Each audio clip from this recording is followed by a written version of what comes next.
Hello les rocks, nous sommes ravis de vous retrouver pour ce nouveau numéro de notre talk. Cette émission est fidèle à la philosophie de notre académie, qui est de démocratiser le savoir pour vous aider à libérer votre potentiel.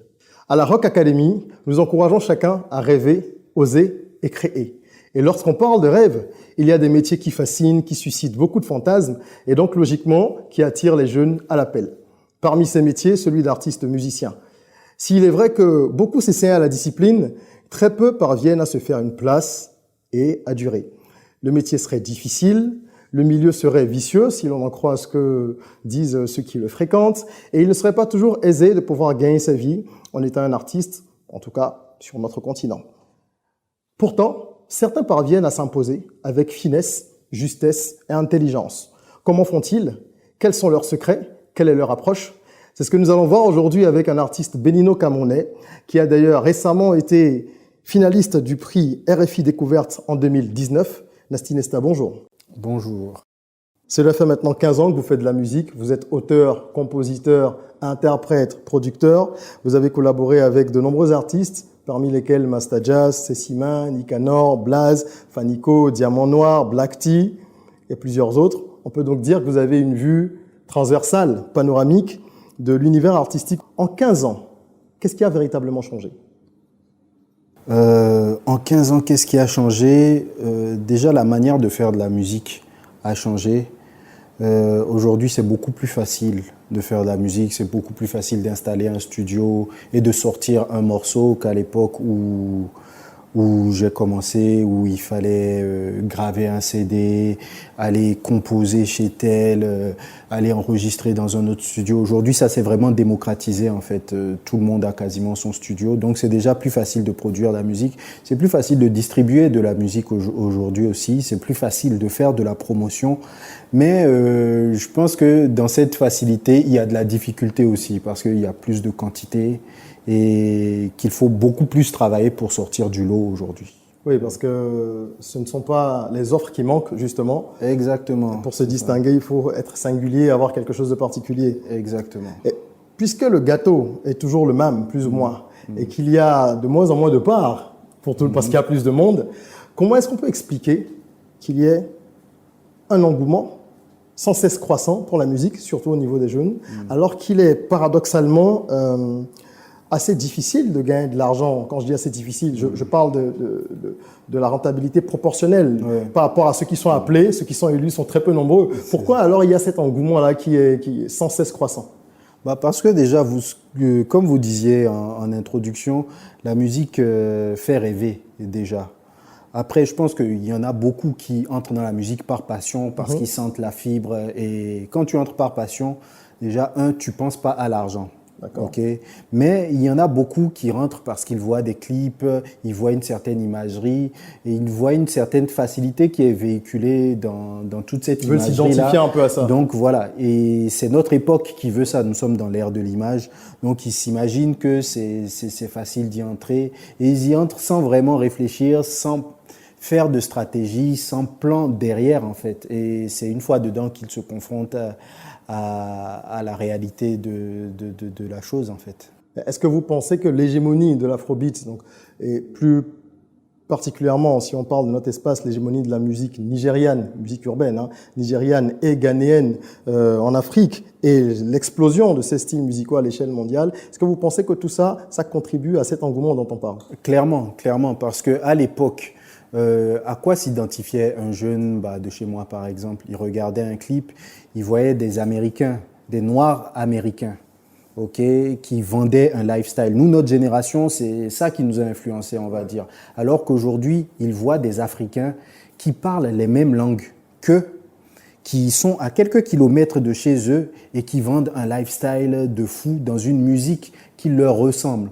Donc ça suscite plus de vocation, c'est quelque chose qui est, je vais dire, qui est plus accessible encore pour eux. Et pour eux, le rêve est réel. Ils se disent, si quelqu'un au Nigeria a pu le faire, il est africain, il vient du Nigeria, il parle Yoruba comme moi, ça veut dire que je peux percer sur un rythme comme ça, en fait. Donc, je pense que un peu plus parce qu'il y a des modèles. Exactement. Les modèles de réussite aujourd'hui sont africains et c'est ce qui est beau, en fait. Et je pense que ça contribue à ce qu'il y ait beaucoup plus d'appelés qu'à l'époque. C'est vrai qu'il n'y avait pas autant de modèles de réussite, en tout cas pas à ces niveaux, dans nos pays, dans nos environnements. Aujourd'hui, le besoin d'identification est là et la facilité de pouvoir s'identifier également existe.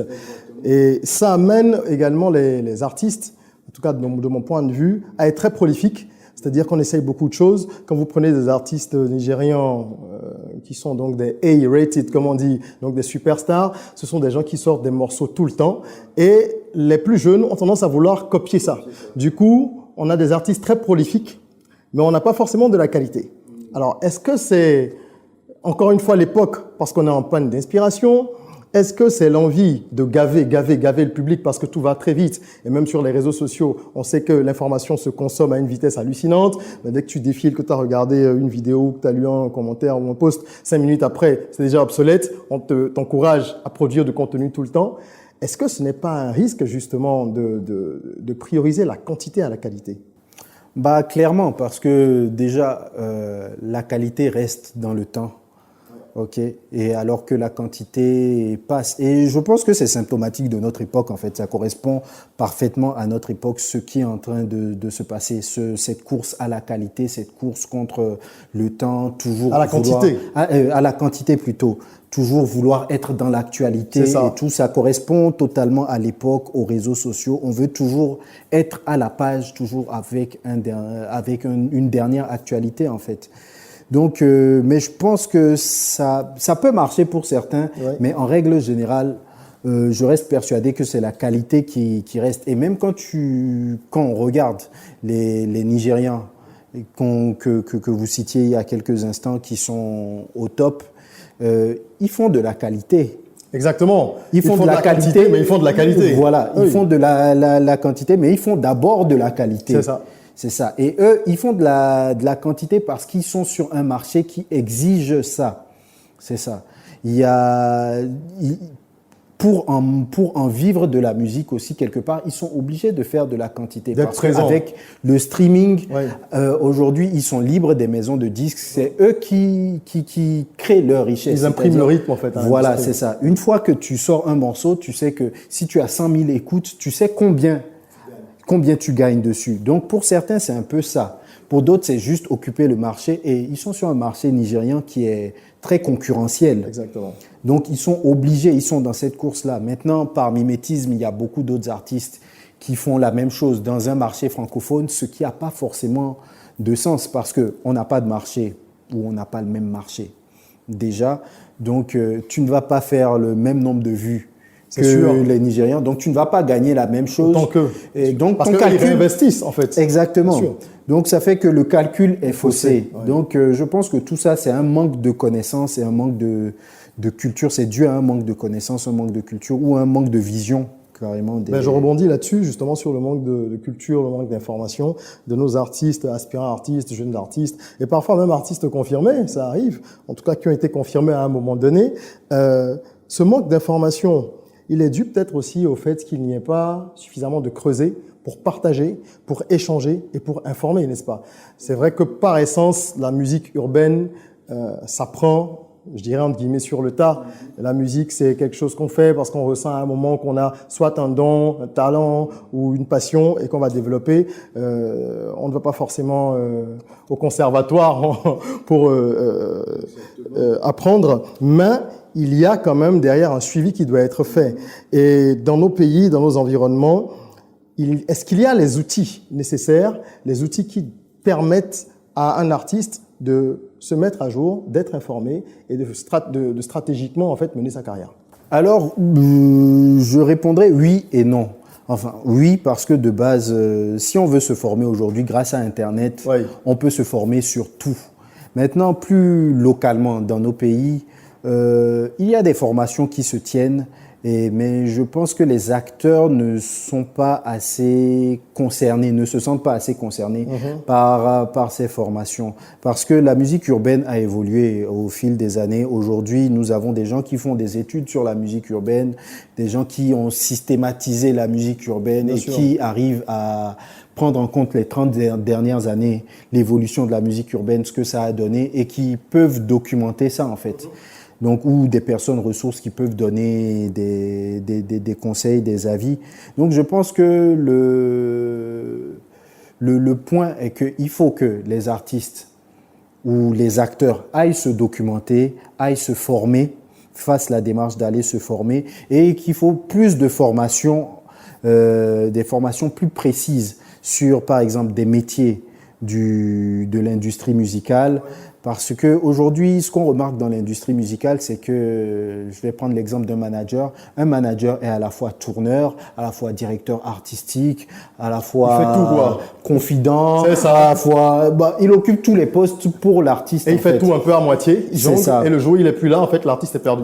Exactement, c'est ça. Et donc, il y a des carrières de très belles carrières, des carrières prometteuses qui s'arrêtent parce que par manque de professionnalisation, en fait. C'est justement, c'était ma question suivante, parce qu'il y a un défaut de professionnalisation qui est CRIA, et à l'exception de certains pays tels que le Sénégal ou la Côte d'Ivoire, je parle des pays francophones, ou le Cameroun, les autres nations francophones ne semblent pas parvenir à créer une industrie, véritablement, une industrie musicale avec une structuration claire. Pourquoi? On a nos voisins du Nigeria, on a nos amis du Ghana. Bien sûr, on dira encore une fois, c'est un pays anglophone. Ah non, eux, leurs consommateurs achètent la musique, ils les soutiennent au concert. Est-ce que c'est la seule réponse? Qu'est-ce qui peut justifier qu'on ait autant de mal? Est-ce qu'il y a un manque de volontarisme, encore une fois, comme pour les formations dont vous parliez, où les gens, finalement, les acteurs, ils restent assis chez eux, ils cherchent pas à évoluer. Qu'est-ce qui explique cela? Je vais sortir la réponse classique.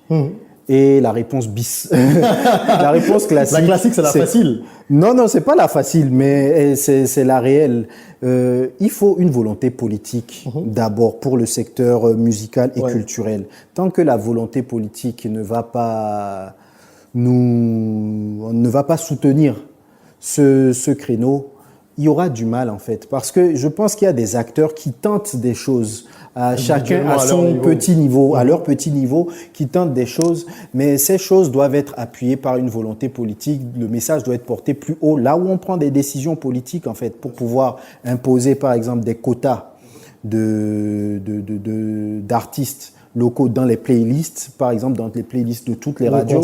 Rien que ça changerait énormément de choses. Si on jouait 80% d'artistes béninois sur tous les médias confondus, ça changerait beaucoup de choses. Il faudrait ensuite que les droits soient redistribués convenablement. Voilà, c'est ça. Enfin, il y a plusieurs paliers à franchir et comme on dit, on n'a pas d'industrie. Maintenant, comment on existe? Parce que même sans industrie, et comment vous faites-vous, justement? On existe. On essaie de se constituer nous-mêmes en creuset ou en entrepreneur en fait, c'est ça, parce que tous ceux qui sont dans la musique, je pense que la musique c'est le métier ou la branche où il y a le plus d'entrepreneurs, il y a le plus de hustlers comme on dit en fait. Donc je pense que tous les acteurs doivent se former. Nous, c'est ce qu'on a fait en tout cas. On s'est formé à l'entrepreneuriat et ce qu'on a appris dans l'entrepreneuriat, on l'applique dans la musique parce que la musique, c'est un business avant tout. Et une fois qu'on a ce mindset, on voit les choses différemment, on aborde la musique différemment en fait. Donc je pense qu'il faut qu'il y ait ce pont entre l'entrepreneuriat et la musique. Et pour pouvoir créer quelque chose. Parce que la musique, c'est un business. C'est ça. Donc ceux qui se considéreront comme des entrepreneurs culturels créeront de la richesse et j'espère que ça va inspirer d'autres personnes. Et après, on a un autre problème, c'est qu'on ne sait pas se mettre ensemble aussi en fait. Ça revient souvent, ça. Pour créer des grandes choses, on ne sait pas se mettre ensemble. Dans rien que la famille urbaine, on a différents clans. On a le clan des managers, on a le clan des artistes, on a le clan des tourneurs, on a le clan des DJ. En fait, on a que des clans. Voilà, c'est ça. Mais ces clans ne font rien ensemble, en fait. Ne défendent pas d'intérêts communs. Chacun défend ses intérêts. Qu'est-ce que vous pourriez donner comme conseil à un jeune artiste qui démarre ou à un artiste qui est là depuis quelques années mais qui a du mal à percer, comme on dit? Vous disiez que vous êtes organisé, au sein de votre label, donc Cotonou City Crew, avec vos amis et frères, que vous avez trouvé des options, vous avez utilisé donc les stratégies qu'on retrouve chez les entrepreneurs ou dans l'entrepreneuriat pour les appliquer à la musique, qui est un business, et on a souvent tort, je fais une parenthèse, de vouloir séparer les deux. Moi, j'ai souvent entendu dire, enfin les journalistes me dire ou titrer Régis Sézine du rap à l'entrepreneuriat, et ça me choquait à chaque fois. C'est peut-être vendeur, mais c'est tellement pas réel. C'est le plus gros entrepreneuriat, faire de la musique en Afrique. N'est-ce pas? Francophone, je pense. Hein. Donc vous avez trouvé des pistes de solutions et vous êtes là après 15 ans. Quel conseil vous pourriez donner à un jeune qui a du mal à se sortir, qui ne sait pas vraiment où donner de la tête? Moi, je lui dirais de se former à l'entrepreneuriat. Ça, honnêtement, je pense que c'est le premier conseil que je lui donnerai, parce que s'il aime la musique, l'amour de la musique est déjà là, il pourra toujours évoluer dans la musique. Soit qu'il s'entoure de gens qui soient des entrepreneurs, ou soit que soit lui-même il se forme à l'entrepreneuriat. En tout cas, c'est un des conseils que je lui donnerai. Et la deuxième chose que je lui dirais, peut-être que la musique n'est pas faite pour lui aussi, et qu'il est fait pour autre chose dans la musique. Parce que la musique, c'est plein de métiers. C'est ça, les gens sont focalisés sur Des fois, celui qui est devant. On est juste focalisé sur être chanteur, mais être chanteur, c'est même pas ce qui rapporte le plus dans la musique. C'est pas un producteur, théoriquement, c'est ça. Il gagne plus d'argent. C'est ça, il prend plus de risques, il prend beaucoup de risques, surtout dans nos environnements. Mais si ça marche, c'est tout bénéf pour lui. Donc, il y a d'autres métiers comme manager. Si tu es manager de 2-3 artistes et que tes artistes cartonnent, tu peux bien vivre en étant dans la musique, dans un schéma. Si tu es tourneur et que toutes les semaines, tu arrives à caler des scènes pour tes artistes ou leur trouver des opportunités, tu peux très bien vivre. Donc, c'est ça, en fait. Il faut qu'il fasse son plan, il faut qu'il fasse son diagnostic pour savoir si... Et là, je parle de l'artiste qui est là depuis quelque temps et qui n'arrive pas à percer. Faut qu'il sache ce qui va pas. C'est ça. Ou qu'il étudie le marché pour savoir à quel niveau ça bloque, en fait. C'est ça. Alors, si vous nous regardez et que vous êtes passionné de musique, que vous en faites, ou que vous intervenez quelque part dans la chaîne, sachez qu'il y a une multitude de métiers, comme vient de le dire Nesta. Bien sûr, le chanteur, c'est celui qu'on voit, c'est lui qui est sous les spots des projecteurs. Peut-être que vous voulez gagner de l'argent, que c'est plus ça qui vous intéresse, en tout cas plus d'argent. Vous pourriez être producteur, peut-être que vous avez une fibre pour être ingé son, être manager, être tourneur. Il y a tellement de métiers que l'on peut exercer, de différentes professions qu'on peut embrasser dans le domaine musical, que vous gagneriez à regarder ces choses-là de plus près. Nous arrivons quasiment à la fin de notre petit échange. J'aimerais rappeler que vous êtes parvenu, comme vous le disiez, à trouver des astuces et ça vous a permis d'être ambassadeur pour une compagnie de téléphonie, ce qui n'est pas rien dans notre environnement. Vous avez une marque de vêtements, vous avez également collaboré avec la marque de snacks d'Aélian, vous êtes actuellement associé à un projet de mise en avant d'une liqueur qui s'appelle AEA, donc vous êtes très actif, vous avez une agence de communication également. Votre image, est-ce qu'elle vous a permis, votre image d'artiste, d'accord? Est-ce que vous avez capitalisé là-dessus? Est-ce que lorsque j'arrive dans une entreprise ou que je débarque avec un nouveau projet sur la scène publique, est-ce qu'il y a plus de chances que ça fonctionne parce que je m'appelle Nasty Nesta? Ou si je m'appelle Kwasi ou Komlan, est-ce que c'est pareil? Est-ce que votre image vous a aidé, oui ou non, de façon sincère, à pouvoir faire décoller vos projets plus facilement? Bien, clairement, mon image m'aide. Maintenant, par rapport à la question, ça ne me donne pas plus de chances que mon projet fonctionne, parce que si le projet n'est pas bien, il ne fonctionnera pas. Mais là où mon image m'aide, c'est que ça me donne une audience et ça fait que on fait attention, on fera plus attention à mon dossier, parce qu'on écoutera plus facilement ce que je dirai. Et ça, c'est dans certains cercles. Mais indéniablement, ça aide.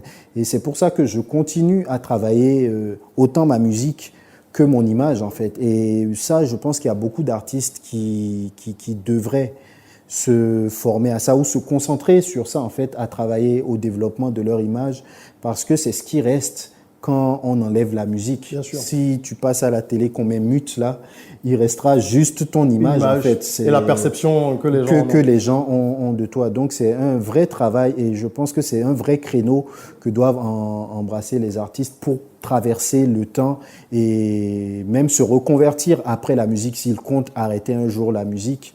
voilà, ils doivent faire attention à Le leur personal image. branding, Le c'est très important. c'est ça, L'image, exactement. votre image, l'image que vous véhiculez, ce que les gens pensent de vous, ce que vous représentez à leurs yeux, c'est important dans une carrière. C'est important d'avoir un plan de carrière également. Exactement. Vous en parliez, avoir un plan de carrière, savoir où on va, savoir quels sont les objectifs que l'on a, savoir s'entourer également. On a parlé des différents métiers. C'était donc une évidence qu'on travaille ensemble pour mettre en place une formation. Exactement. Une masterclass, parce que nous, à la Rock Academy, nous avons donc ce désir de démocratiser le savoir, et il y a un point commun avec la vision de Nasty Nesta. Il a envie de partager son expérience, il a envie d'aider les plus jeunes à appréhender le métier d'artiste différemment. Voilà pourquoi nous avons conçu ensemble une masterclass rock pour vous aider, si vous êtes artiste, à bâtir votre carrière, établir un plan, connaître les différentes choses qui sont indispensables, obtenir de sa part des stratégies, obtenir également des conseils sur la base des erreurs qu'il a pu commettre, sur la base des succès qu'il a connus aussi. Il y a dans cette masterclass 2 parties essentielles. Une partie qui se concentre sur la création, n'est-ce pas? Comment maximiser ses chances de réaliser un tube ou un morceau qui plaira, mais attention, tout en restant en cohérence avec votre personnalité et votre chemin artistique, celui que vous avez choisi et défini. Et une deuxième partie qui aborde des aspects beaucoup plus business, des aspects marketing qui vous permettent de pouvoir faire de vous, le produit que vous êtes, de pouvoir faire de ce produit-là un produit qui va être disputé dans les rayons, si je peux appeler ça ainsi, parce que oui, si vous faites de la musique, votre musique est un produit et vous êtes également un produit. Voilà un peu ce que je peux vous dire au sujet de la masterclass que nous avons réalisée avec Nasty Nesta. Comment est-ce que cette expérience, comment ça s'est passé? C'est une très bonne expérience et c'est une valeur que je partage. En fait, diffuser le savoir, diffuser l'expérience qu'on a, c'est quelque chose qui nous a manqué, nous, à notre génération, c'est-à-dire cette main tendue et ces conseils, ces expériences pour ne pas faire des erreurs. Et c'est ce que j'essaye de faire. J'ai eu la chance, à travers la musique, de côtoyer de grands artistes. J'ai pu analyser leur parcours, j'ai pu parler avec eux, avoir des informations d'eux, de savoir là où ils ont marché, là où ça a le moins marché.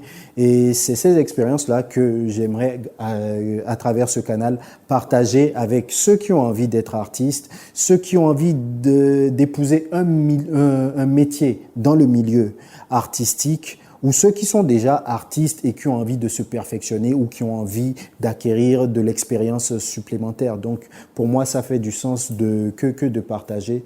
Et c'est pour ça que ça a été un plaisir de travailler sur cette formation avec toute l'équipe rock. Alors, si vous faites partie de ceux-là qui rêvent de bâtir une carrière musicale à succès, je vous invite à cliquer sur le lien dans la description pour participer à cette masterclass.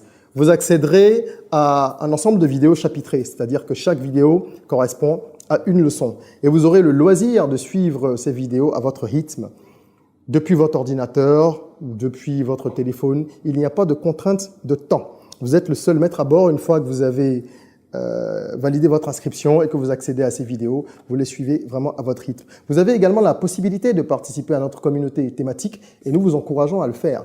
Parce que dans cette communauté, vous retrouverez d'autres apprenants qui ont suivi la même formation, la même masterclass.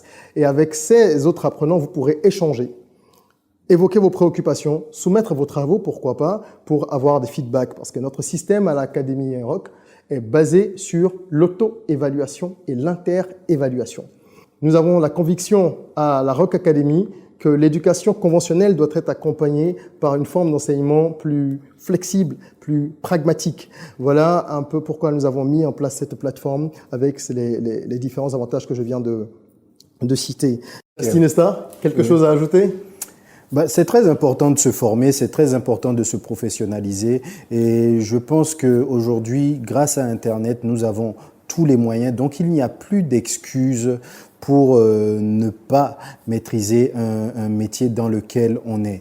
Et cette formation correspond vraiment, je le répète, à tous les aspirants artistes ou à tous les jeunes artistes ou même à des artistes à tous les niveaux qui veulent revenir sur les fondamentaux et du business.